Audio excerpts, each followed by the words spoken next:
Welcome dudes, நான் தான் உங்கள் நண்பன் விஜய். இன்றைக்கான வீடியோவில் நம்ம எதை பற்றி பார்க்க போகிறோன்னா, இப்போது இன்ஸ்டாகிராம் அண்ட் ஃபேஸ்புக்கில் ரொம்பவே வைரலாக போயிட்டுருக்க 3D AI glow effect name எப்படி எடிட் பண்ணுறதுன்னு தான் சொல்கிறேன். வீடியோவை கடைசி வரைக்கும் ஸ்கிப் பண்ணாமல் பாருங்கள். இந்த வீடியோ உங்களுக்கு பிடிச்சிருந்துன்னா ஒரு லைக் பண்ணி அப்படியே நம்ம சேனலை சப்ஸ்கிரைபும் பண்ணிடுங்க. சரி, ஃபோட்டோ எப்படி எடிட் பண்ணுறதுன்னு பார்க்கலாம்.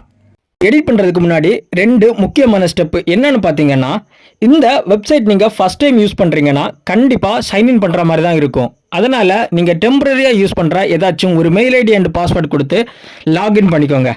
செகண்ட் ஒன், இதில் யூஸ் பண்ணுற கீவேர்ட் எந்த ஒரு ஸ்பெல்லிங் மிஸ்டேக்குமே இல்லாமல் தான் டைப் பண்ணணும். அதனால் இந்த கீவேர்ட்ஸ் கீழே டிஸ்கிரிப்ஷனில் கொடுத்துருக்கேன், எடுத்து யூஸ் பண்ணிக்கோங்க.